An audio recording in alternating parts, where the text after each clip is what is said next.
welcome back to my channel. You found your channel. It's me, New York City Women's History Series.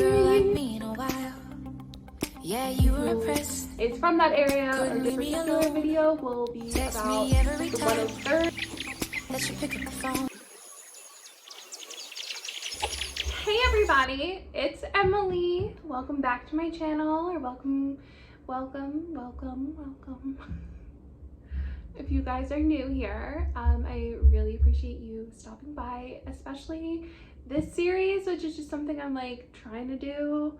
Don't really know where it's going, so I'm really excited for this journey and I hope you join me. But if you like NYC lifestyle, plus size fashion, body positivity, women's empowerment, you found your channel. It's me, it's your girl. I'm your girl, okay? Just hit that subscribe button. Just hit it, okay? All of my other social medias, all of my different like discount codes and affiliate links will be linked down below. Anywhere you want to connect with me, as well as a link to this wonderful poster, which is what we're going to be talking about today, because it is the first official episode of my unnamed New York City Women's History Series. That was a mess. So if you don't know what this is, I will link the introduction video somewhere that is easily accessible, probably in the description box. But essentially I was inspired by this map behind me, the City of Women, which is featured in the book Nonstop Metropolis in New York City Atlas, which is by Rebecca Solnit and Joshua Jelly Shapiro. The book as a whole is about reimagining this iconic image of the New York City map in different ways that represent the city and its diverse population. And this poster is specifically from a chapter where they basically wanted to re-own the city as the women who impacted the area. So each subway stop is named for a woman who is from that area or did a lot of work there, that basically impacted the area in a positive way. Like I mentioned in my first episode, I really wanted to start with subway stops that meant a lot to me, and this particular video will be about the 103rd stop on the 6 train, which has been a stop that I have lived off of since moving to New York, and really just holds a special place in my heart. So the 103rd stop on the map has been renamed for Mae Grant. She's definitely like a local hero, so this episode will be kind of short because there wasn't a lot of information about her and her life, sadly. Though she did like impact a lot of people's lives, they were just confined to this area, which is really sad.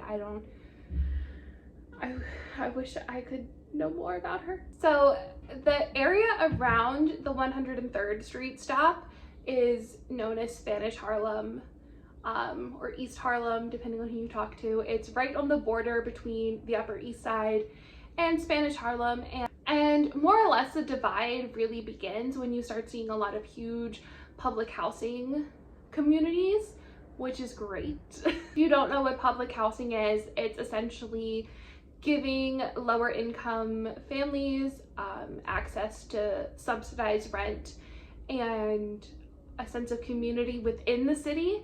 So normally people who can't afford to live in the city would have to move out and then commute long hours and sometimes like costly like transportation to get into the city for jobs.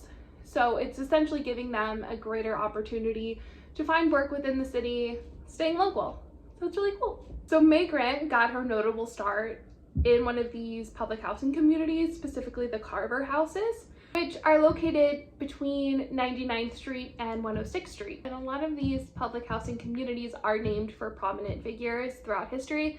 This community in particular is named for George Washington Carver, who was an acclaimed Black scholar and botanist. Definitely a historical figure that is important for everyone. And the cool thing about the Carver Houses is that they're very conveniently located to cultural attractions that lower income residents might not have easy access to, like Central Park, the Museum of the City of New York, and El Museo del Barrio. Mae Grant served as the president of the Tenant Association for the Carver Houses from about the 60s to the 80s. And during her time there, she helped hundreds of residents in finding jobs, setting up resources, getting apartments, and just genuinely like bettering the people's lives as well as their families. She also set up major volunteer programs as well as the first public housing organized food bank. Also credited with making El Museo del Barrio's Heckscher's Theater an entertainment and cultural hub of that area. In honor of Mae's giving spirit, there now sits a park on 104th and Park Avenue in her honor, which provides a safe and accessible place for children to play and families to gather for outdoor events, which can often be frustrating to find a place for in especially the residential areas of New York City. So this was definitely a shorter episode. There was not a lot of information readily available about Mae Grant, which is like super sad because it sounds like she made such an impact in people's lives. I guess that's just what happens naturally when your impact is in a contained area. But from the information that I've gathered, I can really tell that Mae Grant really exemplifies that New York City spirit, intense perseverance and kindness and generosity that I think a lot of people outside of New York don't think exists. People think we New Yorkers are just all mean and selfish, and we're not. I've definitely met some of the kindest people, especially around that 103rd Street stop in East Harlem.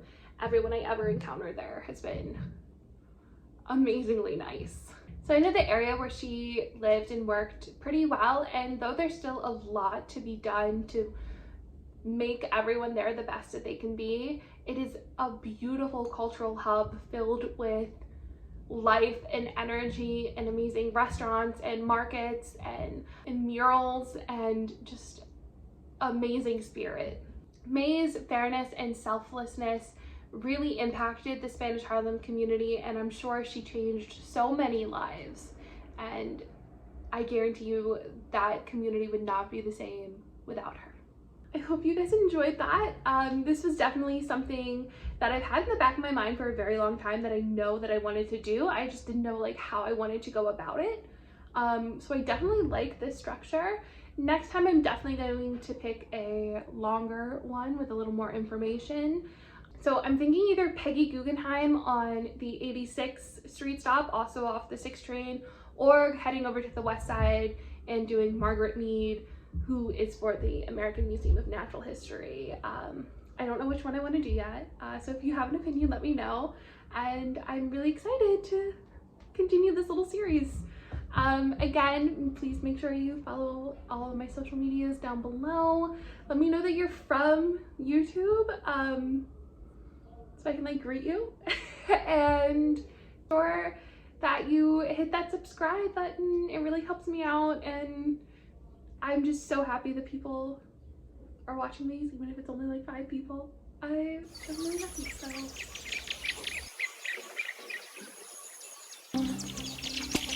In the city, so normally but my hands are slipping off the wheel. Play and families to gather for outdoor events. So a shorter episode. There was no that I wanted to do.